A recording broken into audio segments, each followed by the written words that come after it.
whaafafonga I TALAFOU le 2AP I lunga o anala leo 5 wha o amo, wha mo tasi o fitu tesi male wha, iwa tasi tesi male tasi, male wha mo iwa lua tesi male tasi. Malunga o le sino mai moa iai I lunga o le 2AP Facebook page, male ala ata le malo o le TV iwa, le si whafonga o Samoa, le 2AP. E toi whatalo whātule nei tula le AFIAFI, ai usi mai le whaafonga o se whaupoponga le nei o Talafou, mo le nei AFIAFI. I tala tomua, ua Tapunia le tumau nisi o faleaiga I le atunuu, ona o le lelelei o le tūlanga o lo o ngā seseina aita o mawha, mo le Soifua Maloloina.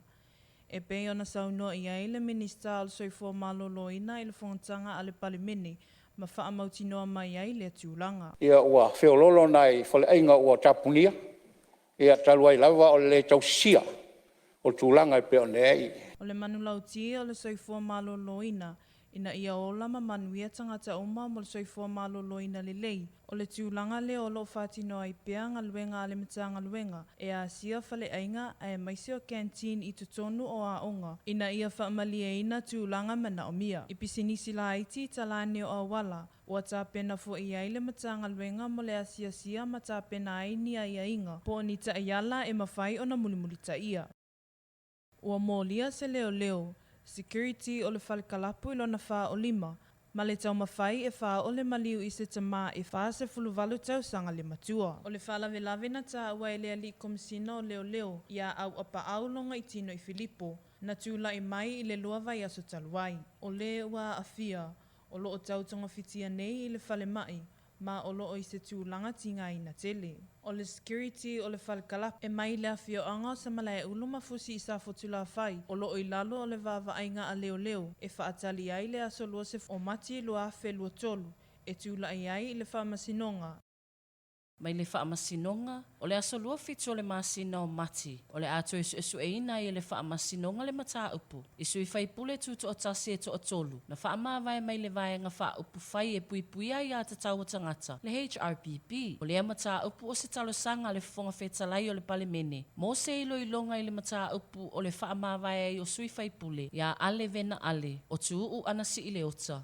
Mama u usia o si pue mai. E le fonga ina o le mataupu I le tolu vai aso taluai. Na talosanga I le lo ia fui maono sefo. O lo tula I motu I le epa sa I le maliele ngaoi. Fa apea le ala I le puleri moni ai afi. Mo se ava noe auai e o se itu auai I le whaamasinonga. O le tamaita I whaamasino ia tawhau I malole I lani tuala Warren. O lo osu esu e ina le nei mataupu I lumo le whaamasinonga maulunga. Ma le tamaita I lo ia miro lui. O lo otula I mo faipule to otolu. Ai o ngalumalumana George Latu. O lo otula I mo le fonga fetalai. Ia papa li o te eu masepau. Ua taunu I fiti ni laufali se to olua ia faleolo ma shown se meli, mai le lakapi Samoa. E whaatasi atu I le taamilosanga lakapi lo na fase fulu fitu o fiti, le Bitter Marist 7s. Pei o na whaamanino e le sui mo le whaafoeino o taalonga le atunuu I le lakapi Samoa. Ia whaavae neru, le aunga o le malangai o nei alo e to olua. Mo le taamilosanga e whaasolo I le aso atae au. Tūranga lea I le tamisanga lea anga ia usoia. O le whainga paanga le lakapi Samoa I le ocean. Ma le vaenga le Pacific o sports.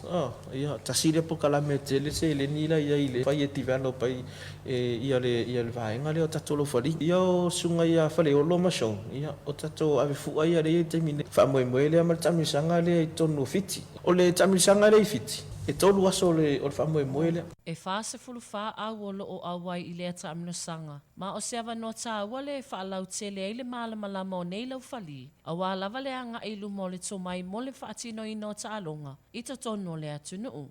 E whaamae aina le nei taamilosanga I le asto ana I nei. Ma to e taliu mai ai I whanua nei alo le atunuu.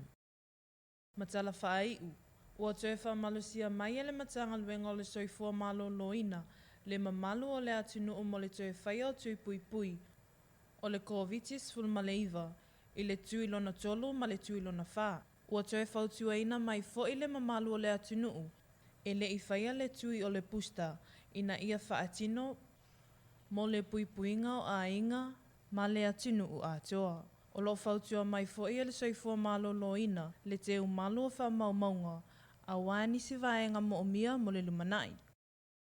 O talafona mo le nei AFIAFI, fa Soifua ia.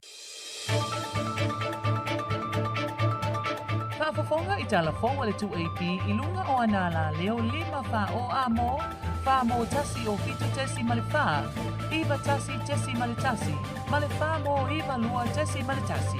Malunga o le sino mai ngoa iai i lunga o le 2AP Facebook page, male ala ata le malo o le TV iwa. Le si ufafonga o Samoa, le 2AP.